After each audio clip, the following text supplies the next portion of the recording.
Crónicas de Espanto. Bienvenidos a la Casa del Terror. A su sitio preferido,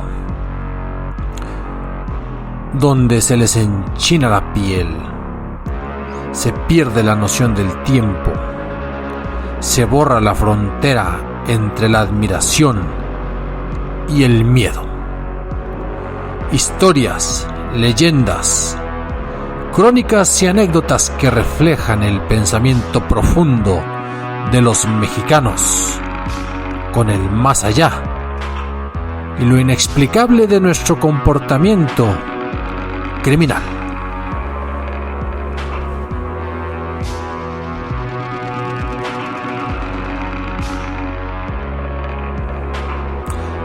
Pues es noviembre, estimados amigos,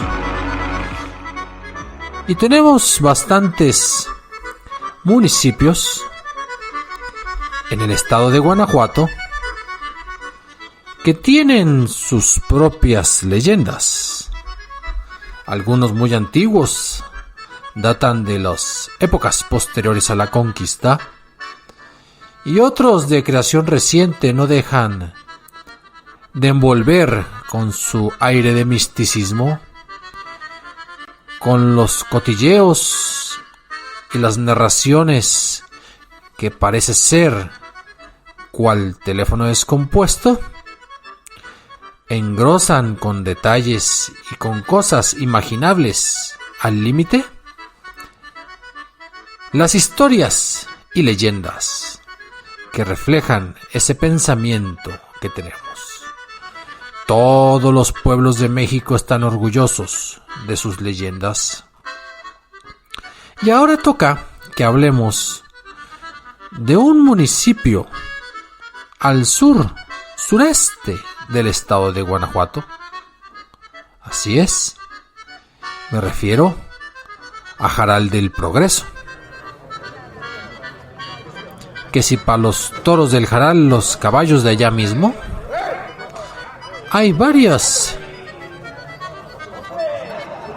instituciones que afirman que ahí se debe tal dicho, aunque hay otro pueblo con un nombre bastante parecido. Pero hablemos de Jaral del Progreso porque tiene una leyenda bastante interesante. Se llamó en un principio Jaral de la Cruz y después se llamó Jaral del Valle. Es un municipio, un pueblito encantador que está entre Valle de Santiago y Yacámbaro, al sur de Celaya. De origen agrícola y que, fundado allá a mediados del siglo XIX, trazado por 1831, pero constituido como municipio allá por 1863. Poco a poco, en esos llanos, redondeados en un magnífico escenario por el Cerro de Culiacán, una altura de más de 2.800 metros, se sembraba maíz, sorgo, famoso por sus dulces de guayaba, por su birria, por sus carnitas, dado que estamos casi llegando a Michoacán. Pues también, déjenme decirles que tiene historias. Y estas vienen acompañadas con la llegada de la estación del tren y la llegada del ferrocarril mismo, allá por las épocas del Porfiriato. Las estaciones del tren, ahora prácticamente hechas añicos, en ruinas en casi todos los lugares de nuestro México profundo, aguardan con bastantes historias. Y es el caso también de nuestra estación del tren en Jaral del Progreso. ¿Saben ustedes que hace mucho tiempo los tramos largos del camino se recorrían mediante carretas? Pero efectivamente, con la llegada del ferrocarril a todos los sectores de la geografía mexicana, la gente se acumuló, vivió, vendió, compró, incluso murió y tuvo accidentes trágicos. Pero solo en Jaral del Progreso se dio una circunstancia que juntó al tren con el panteón, y eso da origen a la historia que ahora les voy a mencionar. Todo sucedió, según dicen, cuando el presidente municipal decidió colocar algunas bancas en el parquecito adjunto a la terminal del ferrocarril, pues porque en ese lugar transitaba más gente y algunos esperaban ahí, cercanos a la estación, la llegada de la locomotora y el final desenlace de sus viajes. Y en esas bancas las señoras esperarían ansiosas la llegada de sus hijos que estudiaban en la capital o en otra ciudad importante. En esas bancas se darían los romances más sagaces, atrevidos y exhibidos de este pueblo pintoresco y conservador. ¿A poco le importaban que hubiera una vista lúgubre, dado que enfrente del parque estaba el panteón con todas sus leyendas?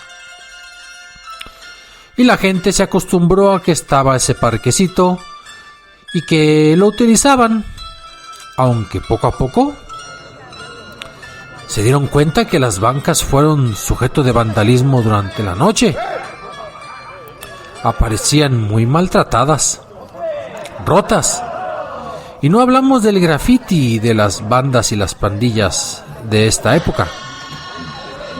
Era otro tipo de maltrato, otro tipo de vandalismo. Curiosamente, los veladores, los cuidadores de la estación y del parque empezaron a enfermar. No decían nada, simplemente se negaban a seguir con la encomienda. ¿Qué era lo que estaba pasando? ¿Qué ocurría? Y el presidente municipal contrataba a una y a otra persona, pero esto le parecía bastante raro. Mandó a investigar qué es lo que estaba sucediendo con las bancas, qué es lo que ocurría con los veladores. Le comentaron una historia descabellada sobre un supuesto fantasma que aparecía y espantaba a los vigilantes.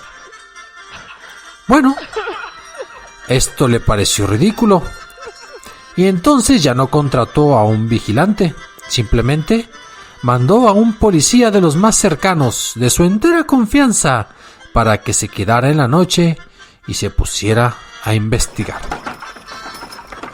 Pocos eran los coches que había para esas fechas. El tren pasaba 2 veces al día. El hombre era definitivamente un adulador del presidente municipal y también un tanto escéptico de la existencia de fantasmas en el panteón y en la terminal del tren. Por lo tanto, dijo: me voy a quedar una noche, yo solo. Conocidos y amigos le advertían de los riesgos que podía sufrir al quedarse la noche entera ante el fantasma de la terminal. Pero el policía, que tenía el apodo del Chino y el apellido de Herrera, el Chino Herrera pues, dijo: no importa, vamos a desenmascarar a esos que están fingiendo la existencia de un fantasma en nuestra terminal del tren. El punto es que acudió en la tarde al lugar, llegó confiado, llegó sin temor. Pero dicen que al siguiente día no se presentó a trabajar, que se reportó enfermo. Intrigado por lo sucedido, el presidente municipal decidió visitarlo en el hospital, donde el Chino Herrera le alcanzó, en medio de su gravedad psicológica, a platicar de lo sucedido. Le contó que todo que estaba normal, que la noche transcurría y se dieron las 10 y sereno, y las 11 y sereno, y las 11:30 y tranquilo. Pero eso sí, a las 12 de la noche empezó a soplar un vientecillo frío y se acercó una densa neblina que emergía, según él, ahora sí del panteón. Aguzó el oído y escuchó ruidos que le parecieron lo más cercano al llanto de una mujer. Se levantó, ya un tanto asustado. Se acercó al sitio del panteón de donde provenían los lamentos. Entonces, a lo lejos, por entre la bruma, encontró,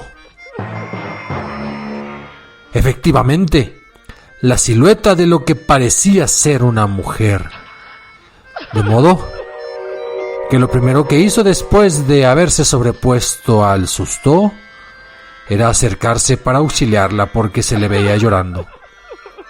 Pero él estaba también sobresaltado porque no entendía el motivo por el que estaba ahí esa mujer a altas horas de la noche.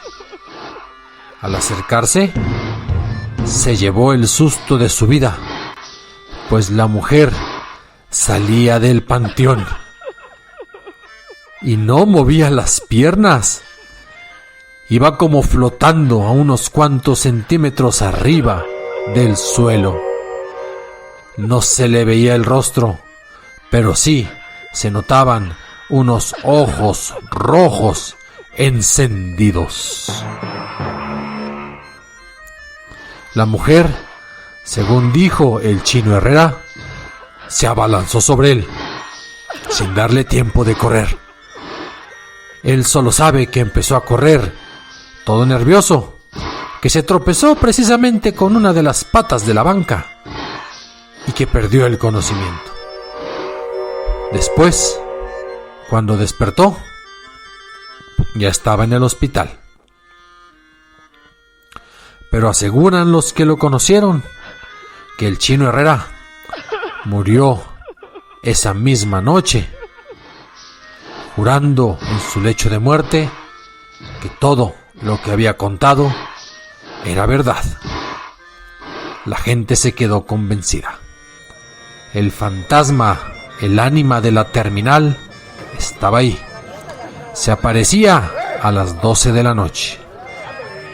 Si no la veías te podía sorprender porque simplemente no caminaba, flotaba sobre el aire. El presidente municipal decidió no contratar velador, no enviar policía. La gente resolvió, cuando salía a trasnochar, no pasar por ahí.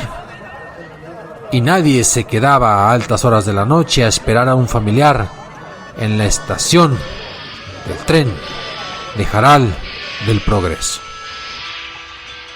Así es, amigos, que el fantasma de la terminal del tren, dicen, se sigue apareciendo. Una mujer que perdió a su esposo en la guerra de Reforma, que nunca regresó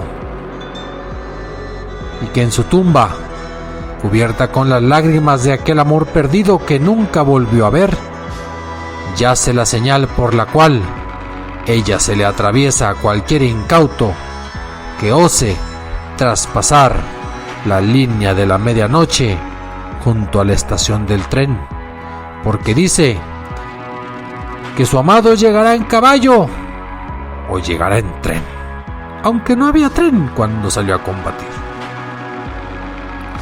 Escriban, opinen, asientan, disientan, cooperen. PayPal, crónicasdeespantocero@gmail.com. Me escuchan en YouTube, en Facebook, en Patreon y en su sistema de podcast favorito.